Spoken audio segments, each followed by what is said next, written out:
മുഹമ്മദ് നബി സല്ലല്ലാഹു അലൈഹി വസല്ലമ തങ്ങളുടെ അധ്യാപനങ്ങളെ നമ്മൾ പരിശോധിച്ചാൽ മനുഷ്യനല്ലാത്ത ജീവികൾക്ക് മനുഷ്യനുമായി വളരെ അടുത്ത ബന്ധമുണ്ട് എന്ന് കാണാൻ സാധിക്കും. ഈ അർത്ഥത്തിലാണ് വളർത്തുജീവികളെ നമ്മൾ പരിശോധിക്കേണ്ടത്. ഇപ്പോൾ ഒരാളൊരു സ്ഥലത്ത് വീട് വെച്ച് താമസിക്കാൻ പോവുകയാണെങ്കിൽ ഏറ്റവും അനുയോജ്യമായ സ്ഥലം മൃഗങ്ങൾ താമസിക്കാൻ ഇഷ്ടപ്പെടുന്ന സ്ഥലമാണ് എന്ന ഒരു പശു അതിൻ്റെ ഏറ്റവും നല്ലൊരു ഉദാഹരണമാണ്. പശു മേഞ്ഞു തിന്നതിന് ശേഷം അത് വിശ്രമിക്കാൻ വേണ്ടി തിരഞ്ഞെടുക്കുന്ന സ്ഥലം മനുഷ്യന് താമസിക്കാൻ ഏറ്റവും അനുയോജ്യമായ സ്ഥലമായിരിക്കും. ഇതുപോലെ പൂച്ചകൾ വിശ്രമിക്കുന്ന സ്ഥലം ഏറ്റവും സുരക്ഷിതമായ സ്ഥലമായിരിക്കുമെന്നാണ്. അങ്ങനെ സുരക്ഷിത സ്ഥാനത്തെ പൂച്ച വിശ്രമിക്കുകയുള്ളൂ. മനുഷ്യനുമായി വളരെ അടുപ്പമുള്ളൊരു ജീവിയാണ് കോഴി, പ്രത്യേകിച്ച് പൂവൻ കോഴികൾ. പിടക്കോഴികൾ മനുഷ്യനോട് അടുക്കുന്നതിനേക്കാൾ വളരെ എളുപ്പത്തിൽ പൂവൻ കോഴികൾ അടുക്കും. നമ്മൾ കോഴികളെ വളർത്തിയാൽ പൂവൻ കോഴി കുറേ ദിവസം നമ്മുടെ കൂടെ താമസിച്ചാൽ പിന്നെ ആ കോഴിയെ അറുക്കാനൊന്നും തോന്നില്ല. കാരണം അത്രയും പരിചയം കാണിക്കും, അടുപ്പം കാണിക്കും. അള്ളാഹുവിൻ്റെ അർശിനെ വഹിക്കുന്ന മലക്കുകളുടെ ബാങ്ക് കേൾക്കുന്ന സമയത്താണ് പൂവൻ കോഴികൾ രാവിലെ ആദ്യമായി കൂവുന്നത് എന്ന് വന്നിട്ടുണ്ട്. അപ്പോൾ അതിൻ്റെ അടിസ്ഥാനത്തിൽ രാവിലെ പുലർച്ചെ സുബഹിയുടെ ശേഷമോ അല്ലെങ്കിൽ സുബഹിയുടെ അല്പം മുമ്പോ ആയി കൂവുന്ന പൂവൻ കോഴികൾ വീട്ടിന് ഒരു നല്ല ലക്ഷണമായി കണക്കാക്കാം. എന്നാൽ രാത്രി കോഴി കൂവി നിർത്തിയിട്ട് പ്രശ്നമൊന്നും സംഭവിക്കാറില്ല. അതൊരു പക്ഷേ കുറുക്കനോ പൂച്ചയ്ക്ക് അതിലൂടെ മണ്ടിയതുകൊണ്ടോ അല്ലെങ്കിൽ എന്തെങ്കിലും പേടിയുള്ള കാര്യങ്ങൾ ഉണ്ടായതുകൊണ്ടോ അല്ലെങ്കിൽ ലൈറ്റ് കണ്ടതുകൊണ്ടോ ഒക്കെ ആയിരിക്കാം. സുബഹിയുടെ അല്പം മുമ്പ് കോഴി കൂവുന്നത് ഒരു നല്ല ലക്ഷണമാണ്. ബാക്കി എങ്ങനെ കൂവിയാലും അതിനെ നമുക്ക് കാര്യമായി എടുക്കേണ്ടതില്ല, അതൊരു അപലക്ഷണമായി വരികയുമില്ല. അതുപോലെ തന്നെ രാത്രിയുടെ അടുത്ത സമയത്തോ അല്ലെങ്കിൽ പാതിരാത്രി എപ്പോഴെങ്കിലുമൊക്കെ ഈ കൂമൻ എന്നൊക്കെ പറയുന്ന ജീവി ഇങ്ങനെ കൂവി കഴിഞ്ഞിട്ടുണ്ടെങ്കിൽ ചിലപ്പോൾ മരണം നടക്കും, അല്ലെങ്കിൽ കുട്ടികൾക്ക് കുഴപ്പമാണ്. പിന്നെ ഇപ്പോഴും പല വീടുകളിലും കുട്ടികളൊക്കെ ആ ശബ്ദം കേട്ട അമ്മമാരൊക്കെ പിള്ളേരൊക്കെ അകത്ത് കയറുന്നൊക്കെ പറയും. അതിനകത്ത് വല്ല വാസ്തവമുണ്ടോ? ഈ കൂമൻ അതുപോലെ ചില ജീവികളൊക്കെ രാത്രി സഞ്ചാരമുള്ള ജീവികളാണ്. പകൽ അധികവും വിശ്രമിക്കുകയും രാത്രി സഞ്ചരിക്കുകയും ചെയ്യുന്നു. അപ്പോൾ അതിൻ്റെ ഇര തേടിയുള്ള അതിൻ്റെ യാത്രയിൽ ഇണകളെ കണ്ടെത്താനുള്ള ശ്രമത്തിനിടയിലൊക്കെ അത് ശബ്ദങ്ങളുണ്ടാക്കിയേക്കാം. അതിന് മരണവുമായി യാതൊരു ബന്ധവും ഇല്ല. രാത്രിയായാലും പകലായാലും കൂമം മൂളുന്നത് പലതുമായും ബന്ധപ്പെടുത്താറുണ്ട്. കിണറിൽ മത്സ്യം ഉണ്ടെങ്കിൽ കൂമം മൂളിയാൽ പിന്നെ മത്സ്യം ചത്തുപോകും. ഗർഭിണികളുടെ ഗർഭം അലസിപ്പോകും. അതുപോലെ കൂമം മൂളുന്ന ശബ്ദം കേട്ടാൽ രാവിലെ ഒരു മരണവാർത്ത കേൾക്കും. ഇങ്ങനെയൊക്കെയുള്ള ഒരുപാട് വിശ്വാസങ്ങൾ നിലവിലുണ്ട്. അതെല്ലാം തെറ്റായ വിശ്വാസങ്ങളാണ്. ജാഹിലിയ്യ കാലഘട്ടത്തിൽ പക്ഷികളുമായി ബന്ധപ്പെടുത്തി ഇങ്ങനെയുള്ള ചില വിശ്വാസങ്ങളുണ്ടായിരുന്നു. ഇസ്ലാം ഇത്തരത്തിലുള്ള പക്ഷി ലക്ഷണങ്ങളെ അംഗീകരിക്കുന്നില്ല എന്ന് വളരെ കൃത്യമായ രേഖകൾ വന്നിട്ടുണ്ട്. അതുകൊണ്ട് തന്നെ പക്ഷിശാസ്ത്രം ഒരു പരിധിവരെ അംഗീകരിച്ചിട്ടുണ്ടെങ്കിലും ജാഹിലിയത്തിൽ നിലനിന്നിരുന്ന ഇത്തരം വിശ്വാസങ്ങളെ ഇസ്ലാം ഒരിക്കലും അംഗീകരിക്കുന്നില്ല. അതുപോലെ തന്നെ നമ്മുടെ നാട്ടിൽ നടക്കുന്ന ഒരുപാട് ആചാരങ്ങളുണ്ട്. ഇപ്പം ഒരു സ്ത്രീ ഗർഭിണിയായി കഴിഞ്ഞിട്ടുണ്ടെങ്കിൽ പള്ള കാണുക എന്നെല്ലാം പറഞ്ഞിട്ട് അങ്ങനെ വരുന്നുണ്ട്. ആക്ച്വലി പേരെങ്ങനെയാണെങ്കിലും അങ്ങനത്തെ ഒരു സംഭവം നടക്കുന്നില്ലെങ്കിൽ പോലും ബന്ധുജനങ്ങളെല്ലാം ഒത്തുചേരുന്ന ഒരു സംഭവം. സത്യത്തിൽ അതൊരു സൗഹൃദ കൂട്ടായ്മയൊക്കെയാണ്. അതിന് സൈക്കോളജിക്കലായിട്ടും അതേപോലെ മതപരമായിട്ടും എന്തൊക്കെയാണ് അതിൻ്റെ മാനദണ്ഡം? ഈ ആചാരങ്ങൾ, അനുഷ്ഠാനങ്ങൾ എന്നിവയെ പരിശോധിക്കുമ്പോൾ ആചാരങ്ങൾക്ക് ചില പാരമ്പര്യം ഉണ്ടാവും എന്നതാണ് പ്രത്യേകത. പിന്നെ അനുഷ്ഠാനങ്ങൾ എല്ലാവരും ചെയ്യേണ്ട കാര്യങ്ങളുമാണ്. ആചാരങ്ങളിൽ ചിലത് അനുഷ്ഠാനങ്ങളുമായി ബന്ധമുള്ളതും ചിലത് അനുഷ്ഠാനങ്ങളുമായി ബന്ധമില്ലാത്തതുമാണ്. അതിനെ നമ്മൾ വളരെ കൃത്യമായി വേർതിരിച്ച് തന്നെ പരിശോധിക്കേണ്ടതുണ്ട്. ഗർഭം, പ്രസവം, പ്രസവാനന്തര ശുശ്രൂഷ എന്നിവയുമായി ബന്ധപ്പെട്ട് ധാരാളം ആചാരങ്ങളുണ്ട്. ചിലതൊക്കെ അടിസ്ഥാനമുള്ളതാണ്. 9-ാം മാസത്തിൽ ഭർത്താവിൻ്റെ ബന്ധുക്കളിൽ പ്രധാനികൾ ഭാര്യ വീട്ടിൽ ചെന്ന് ഗർഭിണിയായ സ്ത്രീയെ കാണുന്ന ഒരു പഴയ പ്രവർത്തനത്തിനാണ് പള്ള കാണൽ എന്ന് പറയുന്നത്. അതിൻ്റെ പിന്നിലുള്ള സൈക്കോളജിക്കലായ രഹസ്യം എന്ന് പറയുന്നത് ഹമലത്തുഹു ഉമ്മുഹു വഹ്നൻ അലാ വഹ്ന് എന്ന് ഖുർആൻ പറഞ്ഞിട്ടുണ്ട്. ഉമ്മ ഒരു കുട്ടിയെ ഗർഭം ധരിക്കുന്നത് പ്രയാസത്തിനുമേൽ പ്രയാസം സഹിച്ചുകൊണ്ടാണ്. ഈ പ്രയാസം പ്രസവത്തോടടുത്ത് വരുന്നതിനനുസരിച്ച് ഇങ്ങനെ വർദ്ധിച്ച് കൂടിക്കൊണ്ടുവരും. അതുകൊണ്ട് കൂടുതൽ ആശ്വാസം കൊടുക്കേണ്ട സമയമാണ് പ്രസവത്തോടനുബന്ധിച്ച സമയങ്ങൾ. ഈ ആശ്വാസമാണ് സുഖപ്രസവത്തിന് പ്രചോദനമാകുന്നത്. അപ്പോൾ വീട്ടിലുള്ള സ്വാഭാവികമായിട്ടും മലബാർ ഏരിയയിലൊക്കെ നമ്മൾ പരിശോധിച്ചാൽ പ്രസവത്തോടടുക്കുന്ന സമയത്ത് ഭാര്യയുടെ വീട്ടിലാണ് താമസിക്കുക. ഭർത്താവിൻ്റെ വീട്ടിൽ നിന്ന് ഒരു 5-ാം മാസത്തിൽ, ചില സ്ഥലത്ത് 7-ാം മാസത്തിലൊക്കെ ഭാര്യയുടെ വീട്ടിലേക്ക് അങ്ങോട്ട് കൊണ്ടുപോകും.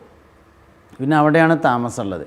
അപ്പോൾ ഭർത്താവിൻ്റെ വീട്ടിൽ നിന്നുള്ള ആളുകൾ എന്തെങ്കിലുമൊക്കെ ചീരിനൊക്കെ ഉണ്ടാക്കി പ്രായമായ ഉമ്മാമ്മമാർ, അമ്മായിമാർ എന്നിവർ ഗർഭിണിയായ പ്രസവത്തോടടുത്ത് നിൽക്കുന്ന സ്ത്രീയെ പോയി കണ്ട് അവരുടെ സുഖപ്രസവത്തിൻ്റെ അനുഭവങ്ങൾ പറഞ്ഞു കൊടുക്കാൻ വേണ്ടി പഴമക്കാരുണ്ടാക്കിയ ഒരു രീതിയാണ് പള്ള കാണൽ എന്ന രീതി.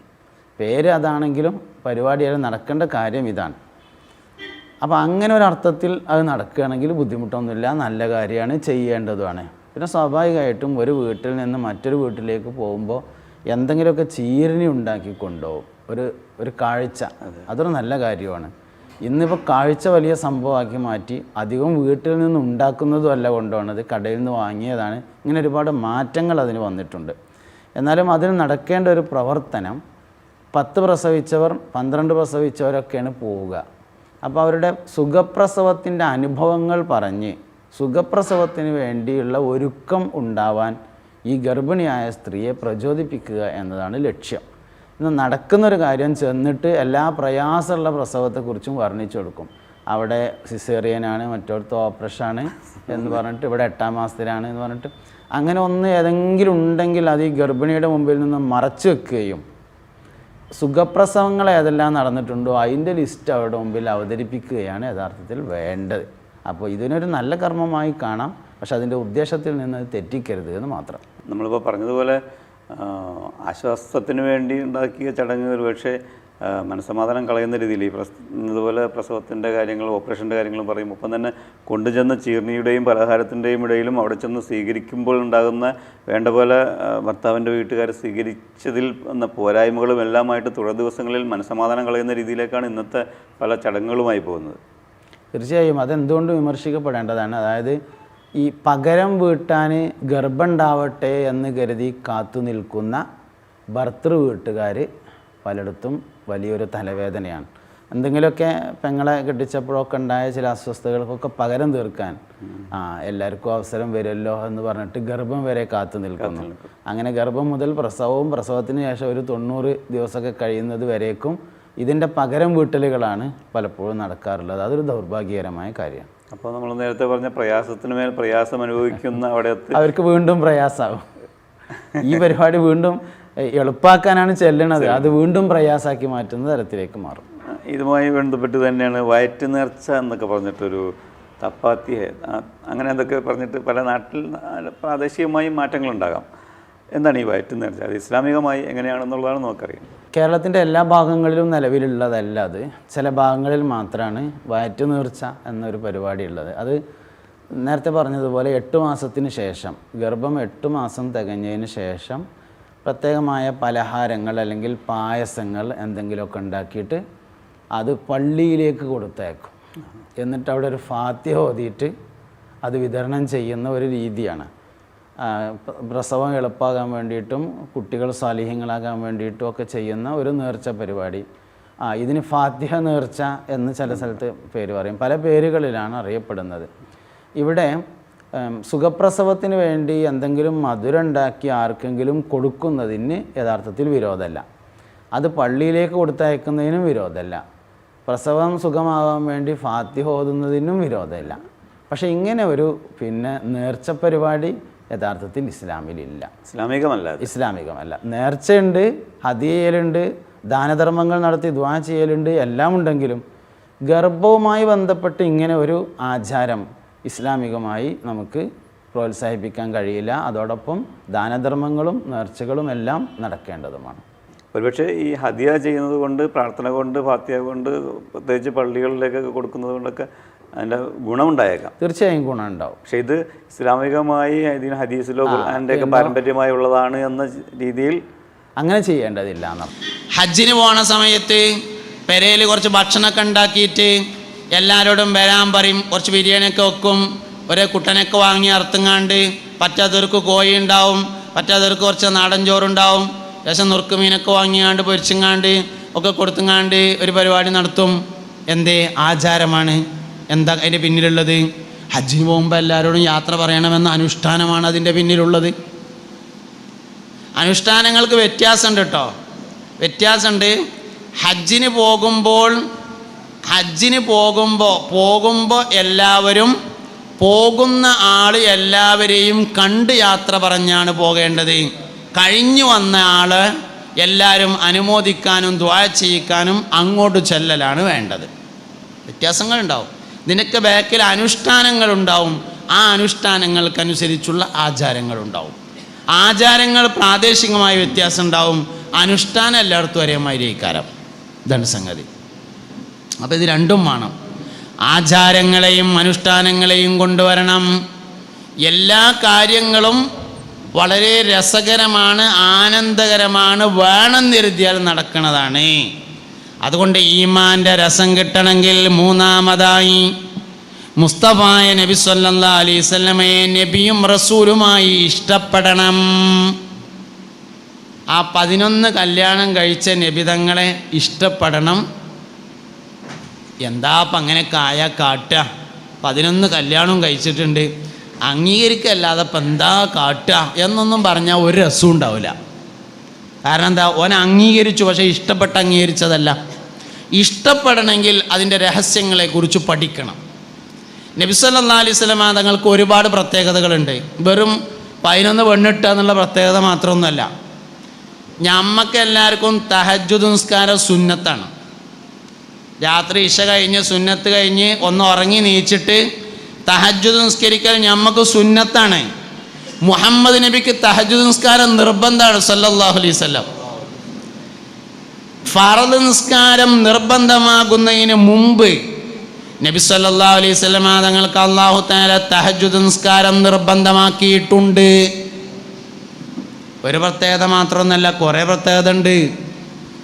നമുക്ക് ചില പ്രത്യേകത മാത്രം ഇങ്ങനെ ഓർമ്മയുണ്ട്.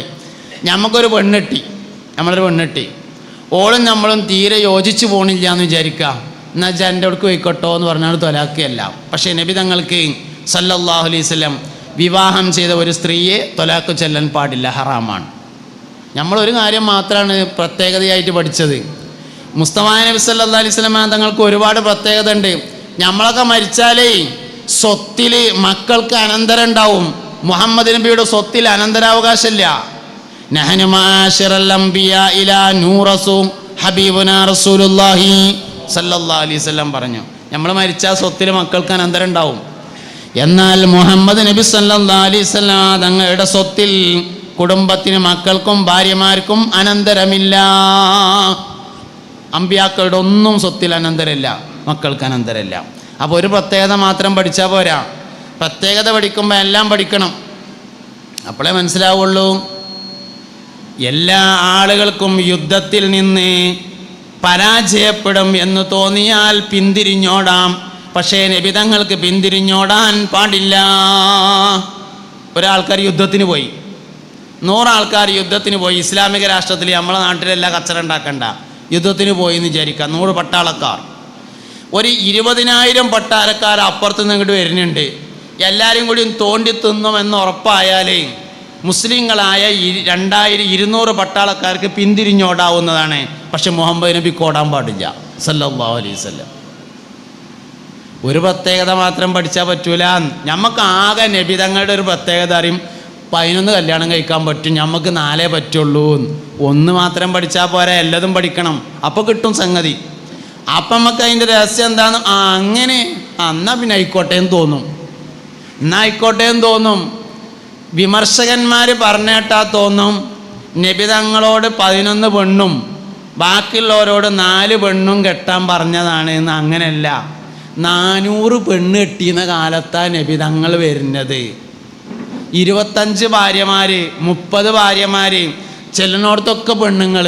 ഇങ്ങനെ ഉണ്ടായിരുന്നതാണ് ജാഹിലിയ കാലഘട്ടം. അത് പറ്റൂല എന്ന് പറയാണ് ചെയ്തത്. 100 കെട്ടിയിരുന്നത് 4ലേക്ക് ചുരുക്കുകയാണ് ചെയ്തത്. 1 കെട്ടിയിരുന്നത് 4ആക്കി അങ്ങോട്ട് മാറ്റിയിരിക്കുകയല്ല ചെയ്യണത്. പിന്നെ ഇപ്പോൾ ചില ആൾക്കാർ പറഞ്ഞിട്ടാലും എന്തൊക്കെയോ തോന്നും, സുന്നത്ത് ഒരു വിവാഹമേ ഉള്ളൂ കേട്ടോ, 2ഉം 3ഉം 4ഉം ജായിസേ ഉള്ളൂ, സുന്നത്തില്ല. തഴവൻ്റെ പാട്ടിൽ പറഞ്ഞിട്ടുണ്ട്, മലയാളം എല്ലാവർക്കും തിരിയല്ലോ. തഴവൻ്റെ പാട്ടിൽ എടുത്തു നോക്കിക്കോളിയും, പെണ്ണെട്ടാൻ പറഞ്ഞ പാട്ടിൽ പറയുന്നുണ്ട് 1ആണ് സുന്നത്തുള്ളത്, 2ഉം 3ഉം 4ഉം വേണമെങ്കിൽ പറ്റും, ജായിസ് മാത്രമേ ഉള്ളൂ, സുന്നത്തല്ല. ചില ആൾക്കാരിങ്ങനെ പറഞ്ഞ് 4 സുന്നത്തുണ്ട് എന്ന് തോന്നി തുടങ്ങിയിട്ടുണ്ട്. അങ്ങനെയൊന്നുമില്ല, ഉള്ള മാതിരി പറയണം എല്ലതും. ഇസ്ലാം ദീനിന് ഒരു കുറവുമില്ല ഉള്ള മാതിരി പറയുകയാണെങ്കിൽ. ഇല്ലാത്ത പറഞ്ഞാൽ കുറവുണ്ടാവും തന്നെ. അതുകൊണ്ട് എന്ത് വേണം, വരുന്ന തലമുറയെ നമുക്ക് ഇസ്ലാം ദീനിനെ നന്നായിട്ട് പഠിപ്പിക്കാൻ വേണ്ടി പറ്റണം. വരും തലമുറയെ ഇസ്ലാമിനെ നന്നായിട്ട് പഠിപ്പിക്കണം. പണ്ടത്തെ മാതിരി കൈക്കോട്ടുണ്ടായ തല മാറിയിട്ടൊന്നും ഇപ്പോൾ കഴിച്ചിലാവില്ല. മുമ്പൊക്കെ ആണെങ്കിൽ അള്ള ഉണ്ട് എന്നുള്ളതിന് എന്താ തെളിവ് എന്ന് ചോദിച്ചാൽ കൈക്കോട്ടുണ്ടായി ഇങ്ങോട്ട് തല മാറിങ്ങാണ്ട് രേഷം അടുത്തുകൊണ്ട് വാ, അനക്ക് ഞാൻ കാണിച്ചു തരാമെന്ന് പറഞ്ഞാൽ മതിയായിരുന്നു. ഇനി അതൊന്നും പറ്റൂല, നേരെ പഠിച്ച് പറഞ്ഞാണ് കൊടുക്കേണ്ടി വരും. അതിനെന്ത് വേണം, എല്ലാവരും പഠിക്കണം, എല്ലാവരും പഠിക്കണം, നല്ലോണം പഠിക്കണം. എന്നാലേ വരും കാലഘട്ടത്തിൽ ഇസ്ലാമിൻ്റെ ഖിവാമ് എന്ന നിലനിൽപ്പുണ്ടാവുള്ളൂ. ഉള്ള സൗകര്യങ്ങൾ എന്താണോ അത് മുതലാക്കിയിട്ട് എല്ലാവരും പഠിക്കണം, ഇല്ലെങ്കിൽ സംശയങ്ങൾ തീർന്നു പോവില്ല. എന്താണ് മുസ്തഫ നബി സല്ലല്ലാഹു അലൈഹി വസല്ലം തങ്ങൾ പറഞ്ഞതെന്ന് മനസ്സിലാവില്ല. കാരണം ആയത്തുകളുടെയും ഹദീസുകളുടെയും ഒരു പ്രത്യേകത ഒരു മനുഷ്യൻ്റെ അറിവിൻ്റെ മേലെ സംസാരിക്കുമെന്നതാണ്. ആയത്ത് ഹദീസിൻ്റെ ഏറ്റവും പ്രധാനപ്പെട്ട ഒരു പ്രത്യേകത മനുഷ്യന്മാരുടെ അറിവിൻ്റെ മേലെ സംസാരിക്കുന്നതാണ്. ഏതൊരു മനുഷ്യൻ്റെയും അറിവ് എവിടെയാണോ നിൽക്കുന്നത് അതിൻ്റെ മുകളിലാണ് ഇസ്ലാം പറയാം. എല്ലാവരോടും ഒരേ മാതിരി അല്ല ഇസ്ലാം ദീൻ സംസാരിക്കുന്നത്. ഒരു ഹദീസിൽ നിന്ന് കന്നൂട്ടേറിന് മനസ്സിലാവണതല്ല എൻജിനീയർക്ക് മനസ്സിലാകുക, എൻജിനീയർക്ക് മനസ്സിലാവുന്നതല്ല ഡോക്ടർക്ക് മനസ്സിലാകുക, ഡോക്ടർക്ക് മനസ്സിലാകുന്നതല്ല ഡ്രൈവർക്ക് മനസ്സിലാകുക, ഡ്രൈവർക്ക് മനസ്സിലാകുന്നതല്ല മയ്യത്തൊളിപ്പിക്കണവന് മനസ്സിലാകുക, മയ്യത്തൊളിപ്പിക്കണവന് മനസ്സിലാകുന്നതല്ല കച്ചവടക്കാരന് മനസ്സിലാകുക. ഓരോ ഹദീസിൽ നിന്നും എല്ലാവർക്കും മനസ്സിലാകുന്നത് ഒന്നല്ല, വ്യത്യസ്തമാണ്. അതാണ് വഹയിൻ്റെ ഇൽമിനുള്ള ഏറ്റവും വലിയ പ്രത്യേകതയും. മുഹമ്മദ് നബി സല്ലല്ലാഹു അലൈഹി വസല്ലമ തങ്ങളുടെ സംസാരങ്ങൾ വഹയിൻ്റെ ഇൽമാണ്. മനുഷ്യൻ്റെ വിവരം എവിടെയാണോ ചെന്ന് നിൽക്കുന്നത് അതിന് മുകളിലാണ് വഹയി സംസാരിക്കുക.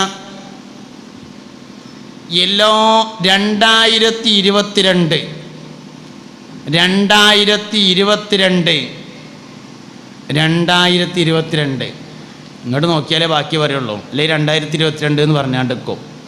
2022 ജൂൺ മാസത്തിലെ നബി മുഹമ്മദ് നബിയാണ് സല്ലല്ലാഹു അലൈഹി വസല്ലം.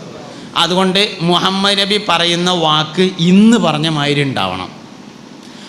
അത് പിന്നെ അന്ന് 1400 കൊല്ലം മുമ്പ് പറഞ്ഞതല്ല, അന്നിപ്പോൾ അത് അങ്ങനെ അതിനത്രക്കല്ലേ ഉള്ളൂ. അന്ന് പുരോഗമിച്ചിട്ട് എന്നൊന്നും പറയാൻ പറ്റൂല, അതൊന്നും പറയാൻ പറ്റിയ കാര്യമല്ല. 2022 ജൂൺ മാസത്തിലെ നബി മുഹമ്മദ് നബിയാണ് സല്ലല്ലാഹു അലൈഹി വസല്ലം. അതുകൊണ്ട് നബി തങ്ങളുടെ ഒരു സംസാരം എടുത്തിട്ട് കീറി മുറിച്ചിന് പരിശോധിച്ചാൽ 2022 ജൂൺ മാസം 4-ാം തീയതി പറഞ്ഞ മാതിരിയാണ് ഉണ്ടാവണം. അതിനെന്ത് വേണം, നല്ലോണം പഠിക്കണം, പഠനം തീരൂല. 22 പിന്നെയും പഠിക്കണം. ഇനി 2023 കടന്നാൽ അപ്പോൾ പുതിയ കുറേ കണ്ടുപിടുത്തം വരും, അപ്പോൾ വീണ്ടും പഠിക്കേണ്ടി വരും. ചില ആൾക്കാർ ചോദിക്കും, സയൻസ് ഓരോ കണ്ടുപിടുത്തങ്ങൾ ഇങ്ങനെ നടത്തുമ്പോൾ അതൊക്കെ ഇസ്ലാമിലുണ്ട് എന്ന് പറയല, നിങ്ങൾക്ക് പണി, നിങ്ങൾക്ക് നേരത്തെ പറഞ്ഞുകൂടായിരുന്നില്ലേ എന്ന് ചോദിക്കും. നേരത്തെ പറയാൻ കഴിയൂല, നേരത്തെ പറയാൻ കഴിയില്ല. കാരണം എന്തുകൊണ്ട്? മനുഷ്യൻ്റെ വിവരത്തിനനുസരിച്ചേ അള്ളാഹുവും അവൻ്റെ റസൂലും സംസാരിക്കുള്ളൂ. എവിടെയാണോ വിവരം നിൽക്കുന്നത് ആ വിവരത്തിനനുസരിച്ചാണ് പറയാം. ഞാൻ നാളിപ്പോൾ ഒരു ഉദാഹരണം പറഞ്ഞതിന്, ഈ കൊറോണയൊക്കെ വന്ന സമയത്ത് കുറേ ആൾക്കാരിങ്ങനെ വാട്സപ്പിലും ഫേസ്ബുക്കിലൊക്കെ വന്നിട്ട് ചോദിക്കും, ഉസ്താദേ കരിഞ്ജീരകം എങ്ങനെയാണ് തിന്നേണ്ടത് എന്ന് കുറേ ആൾക്കാർ ചോദിക്കും എന്നോട്. ഞാനപ്പോൾ അവരോട് ചോദിക്കും, എനിക്കെന്താ ദണ്ണെന്ന് ചോദിക്കും. അല്ല ദണ്ണൊന്നുമില്ല, വെറുതെ എങ്ങനെയാണ് തിന്നേണ്ടത് എന്ന് പറഞ്ഞു തരീന്നാണ്. അപ്പോൾ ഒരു ഹദീസ് കേട്ടതാണത്. എന്താ ഹദീസ്? ഹബ്ബത്തുസ്സൗദാഇ ശിഫാഉം മിൻ കുല്ലി ദാ എന്നാണ് ഹദീസ്. കരിഞ്ജീരകം എല്ലാ രോഗത്തിനും ശിഫയാകുന്നു. ഇത് ഞാൻ കുറേ സ്ഥലത്ത് പറഞ്ഞിട്ടുണ്ട്. ഇപ്പോൾ ഈ കൊറോണ ആയതിൻ്റെ ശേഷം കുറേ സ്ഥലത്ത് ഇത് പറഞ്ഞിട്ടുണ്ട്. കാരണം ഒരു മനുഷ്യൻ്റെ വിവരത്തിൻ്റെ അവസ്ഥ എന്താണെന്ന് മനസ്സിലാവാൻ ഈ ഹദീസ് വളരെ ഫിറ്റാണ്.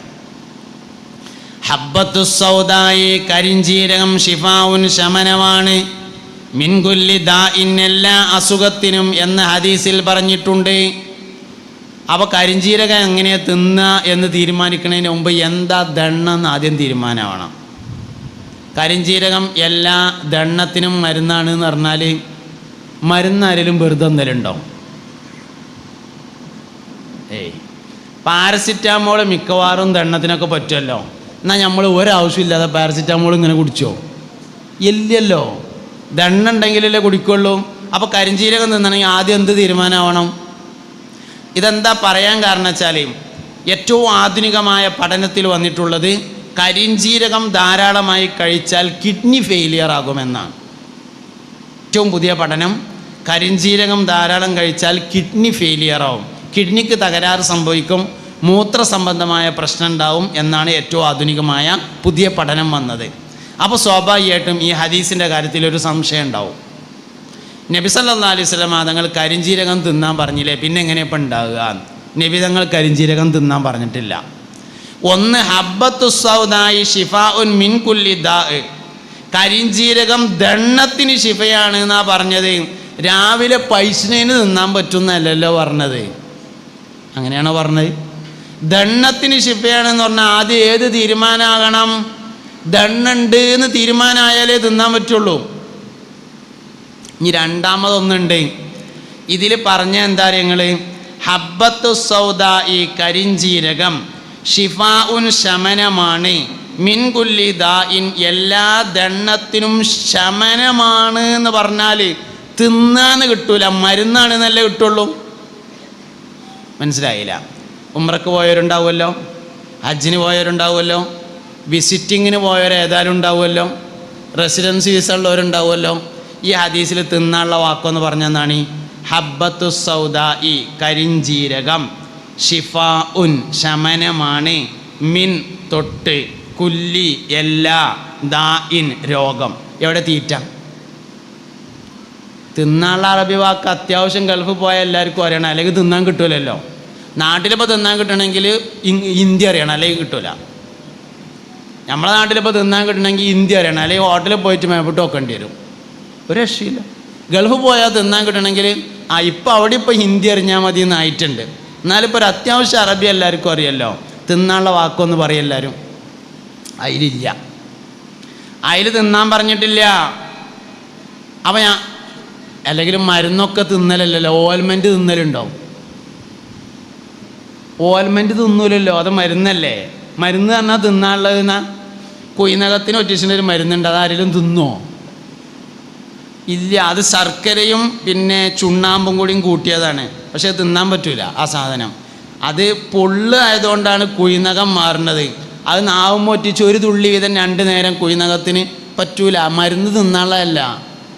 ചില മരുന്ന് മൂക്ക് കൂടി വലിച്ചാലുള്ള ഉണ്ടാവും, ചിലത് നെറുവിലിടാനുള്ള ഉണ്ടാവും.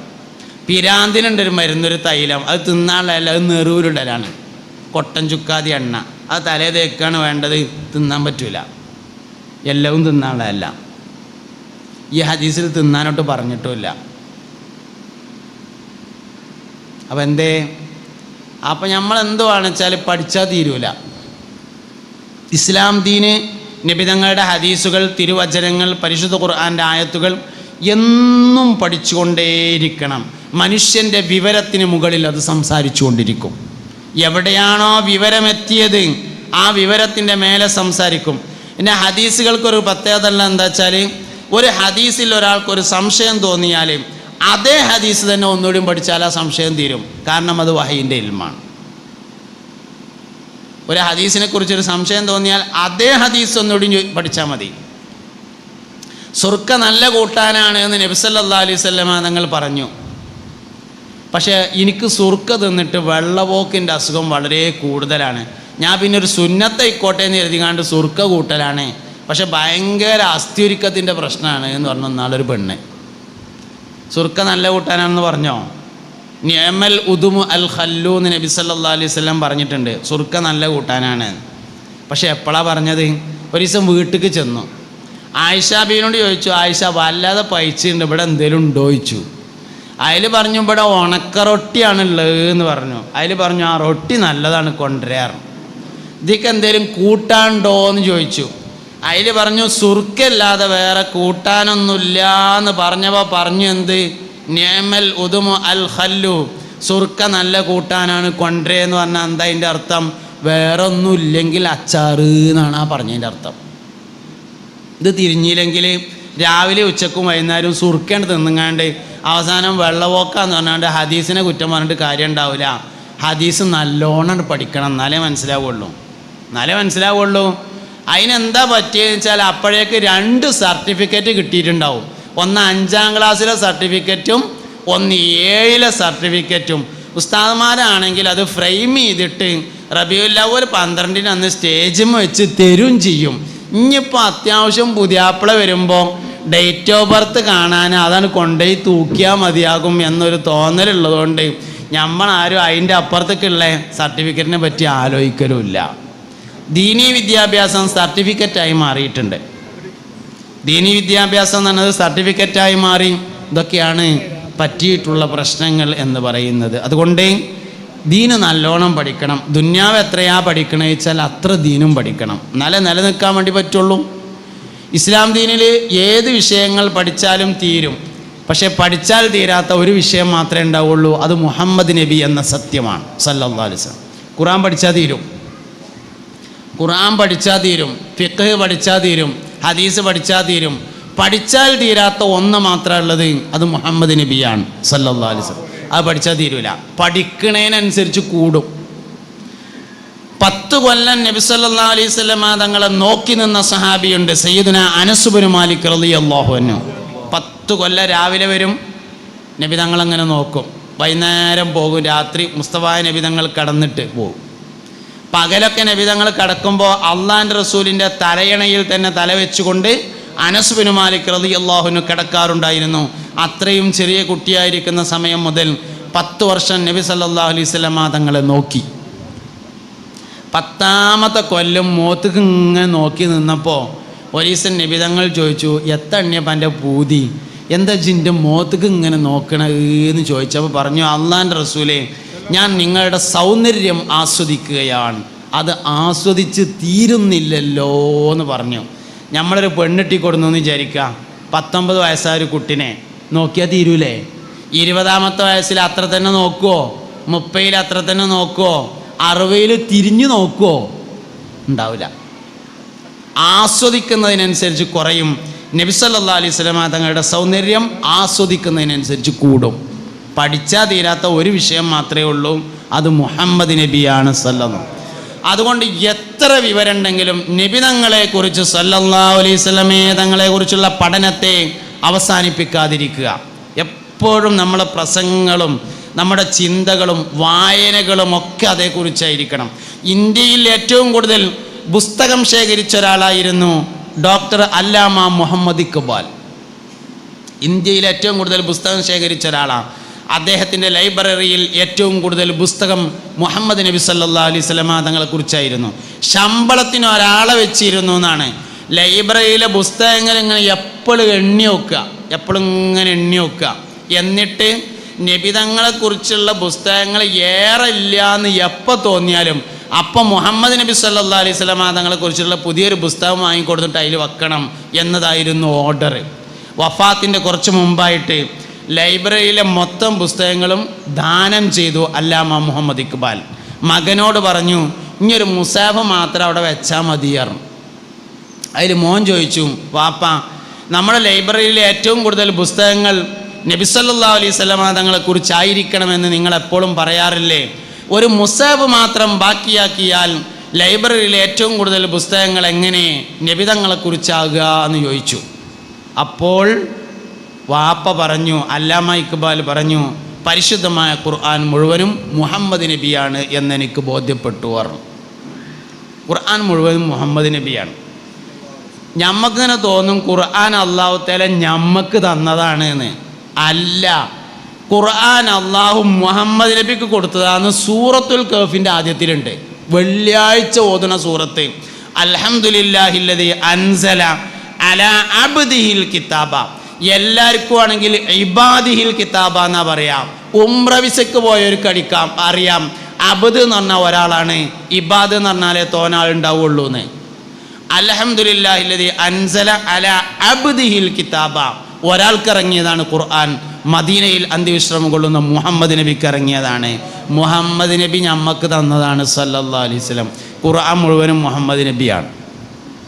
മോൻ ചോദിച്ചു വാപ്പാട്, ബിസ്മില്ലാഹിർ റഹ്മാനിർ റഹീം എന്ന് പറഞ്ഞാൽ റഹ്മാനും റഹീമുമായ അള്ളാഹിൻ്റെ പേര് കൊണ്ട് ഞാൻ തുടങ്ങുന്നു എന്നല്ലേ, അതെങ്ങനെ മുഹമ്മദ് നബി ആകുക എന്ന് ചോദിച്ചു. അതിൽ പറഞ്ഞു, റഹ്മാൻ എന്ന് പറഞ്ഞാൽ റഹ്മത്തിനെ തന്നവൻ എന്നാണ് അതിൻ്റെ അർത്ഥം. ഈ ലോകത്തിലെ ഏറ്റവും വലിയ റഹ്മത്ത് മുഹമ്മദ് നബിയാണ്. വമാ അർസൽനാക ഇല്ലാ റഹ്മത്തൽ ലിൽ ആലമീൻ.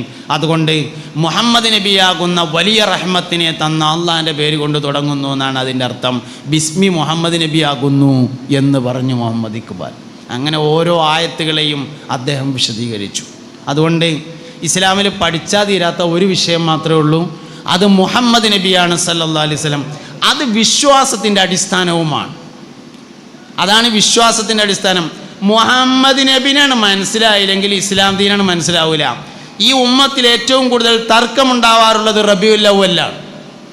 ഈ ഉമ്മത്തിൽ ഏറ്റവും കൂടുതൽ തർക്കം ഉണ്ടാകുക റബീഉൽ അവ്വലാണ്. എന്താ തർക്കം? മുഹമ്മദ് നബി സാധാരണ മനുഷ്യൻ തന്നെയാകുന്നു എന്നാണ് തർക്കം. ബിദ്അത്ത് എന്ന് പറയുന്നത് യുക്തിവാദത്തിലേക്കും യുക്തിവാദത്തിൽ നിന്ന് കുഫ്രിയത്തിലേക്കുമുള്ള വഴിയാണ് എന്ന് നമ്മൾ മനസ്സിലാക്കുക. സുന്നത്ത് ജമാഅത്തിൻ്റെ ഏറ്റവും പ്രധാനപ്പെട്ട അടിസ്ഥാനം മുഹമ്മദ് നബി സല്ലല്ലാഹു അലൈഹി വസല്ലമയോടുള്ള അടങ്ങാത്ത താല്പര്യമാകുന്നു. അതാണ് അബൂബക്കർ സിദ്ദീഖ് റളിയല്ലാഹു അൻഹു ഉണ്ടായത്. അതാണ് ഉമർ ബിൻ ഖത്താബിനും ഉസ്മാനും അഫ്ഫാനും സഹാബത്തിനും മുഴുവുണ്ടായത്. ബഹുമാനപ്പെട്ട അബ്ദുല്ലാഹി ബിൻ ഉമർ റളിയല്ലാഹു അൻഹു തൻ്റെ വീടിൻ്റെ മുൻവശത്ത് കുറേ മരങ്ങളുണ്ടായിരുന്നു. അതിൽ ഒരു മരത്തിന് എപ്പോഴും വെള്ളം പാർന്നു കൊടുക്കും. ഒരിക്കൽ മഹാനവറുകളോട് ചോദിച്ചു, എന്താണ് ഈ ഒരു മരത്തിന് മാത്രം വെള്ളം പാരുന്നത്, ബാക്കിയുള്ള മരങ്ങൾക്ക് വെള്ളം പാരാത്തത് എന്ന് ചോദിച്ചപ്പോൾ അബ്ദുല്ലാഹി ബിൻ ഉമർ റളിയല്ലാഹു അൻഹു പറഞ്ഞു, ഈ മരത്തിൻ്റെ താഴ്ഭാഗത്ത് മുഹമ്മദ് നബി ഇരിക്കുന്നത് ഞാൻ കണ്ടിട്ടുണ്ട്. എൻ്റെ ജീവിതകാലത്ത് ഇനി ഈ മരം ഉണങ്ങാൻ പാടില്ല എന്ന് പറഞ്ഞു. ആ മനുഷ്യനെ മുത്തബിഉസ്സുന്ന, അള്ളാഹുവിൻ്റെ റസൂലിൻ്റെ സല്ലല്ലാഹു അലൈഹി വസല്ലമയുടെ ചര്യയെ പിന്തുടരുന്ന ആൾ, മുത്തബിഉസ്സുന്ന എന്ന സ്ഥാനപ്പേര് നൽകിയിട്ട് ഈ ഉമ്മത്ത് ആദരിച്ചിട്ടുണ്ട് എന്ന് നമ്മൾ മനസ്സിലാക്കുക. ഇസ്ലാമിൽ പഠിച്ചാൽ തീരാത്ത ഒരു വിഷയമാണുള്ളത്, അത് മുഹമ്മദ് നബിയാകുന്നു സല്ലല്ലാഹു അലൈഹി വസല്ലം. അതാണ് ഈമാൻ്റെ അടിസ്ഥാനം എന്ന വളരെ പ്രധാനപ്പെട്ട ഒരു സന്ദേശം നിങ്ങൾക്ക് നൽകിക്കൊണ്ട് ഞാൻ എൻ്റെ വാക്കുകൾ അവസാനിപ്പിക്കുകയാണ്. അല്ലാഹു റബ്ബുൽ ഇസ്സത്ത് നമ്മളെല്ലാവരെയും സന്തോഷത്തിലും റാഹത്തിലുമാക്കി തരട്ടെ. ആമീൻ.